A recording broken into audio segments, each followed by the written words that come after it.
নমস্কাৰ, এই মুহূৰ্তত আহি পৰিছে কেইবাটাও গুৰুত্বপূৰ্ণ খবৰ। অসমৰ লগতে ভাৰতৰ বিভিন্ন প্ৰান্তৰ পৰা বহুকেইটা গুৰুত্বপূৰ্ণ খবৰ যুগুতোৱা হৈছে। নিতৌ এনেকুৱা খবৰসমূহ পাই থাকিবলৈ চেনেলটো ছাবস্ক্ৰাইব কৰি ভিডিঅ'টোত এটাকৈ লাইক কৰি দিব। আপোনাৰ একাউণ্টত প্ৰতিমাহে জমা হ'ব ৩,০০০কৈ টকা।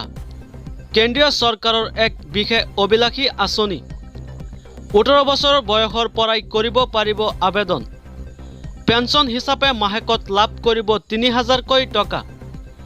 ১৮ বছৰৰ হিতাধিকাৰীয়ে প্ৰতিমাহে জমা থ'ব লাগিব ৫৫ টকাকৈ। ৪০ বছৰ বয়সৰ হিতাধিকাৰীয়ে মাহিলী জমা থ'ব লাগিব ২০০ টকাকৈ। শ্ৰমিকৰ বৃদ্ধকাল সুৰক্ষাৰ বাবে কেন্দ্ৰীয় চৰকাৰৰ এক বিশেষ অভিলাষী আঁচনি। ৬০ বছৰ বয়সৰ শ্ৰমিকে লাভ কৰিব প্ৰতিমাহে ৩,০০০কৈ টকা। প্ৰধানমন্ত্ৰী শ্ৰম যোগী মানধন পেঞ্চন আঁচনিৰ অধীনত পাব এই সুবিধা।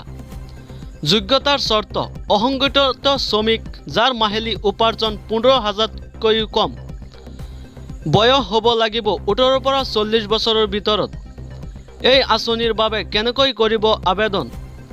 হিতাধিকাৰীৰ লগত থাকিব লাগিব মোবাইল, থাকিব লাগিব সঞ্চয় বেংক একাউণ্ট আৰু আধাৰ নম্বৰ। যোগ্য হিতাধিকাৰীয়ে নিকটতম CHC কেন্দ্ৰত গৈ কৰিব পাৰিব পঞ্জীয়ন। জনধন একাউণ্ট নম্বৰেও কৰিব পাৰিব পঞ্জীয়ন। পেঞ্চন লাভ কৰি থকাৰ সময়ত হিতাধিকাৰীৰ মৃত্যু হ'লে পত্নীয়ে লাভ কৰিব পেঞ্চনৰ ৫০%।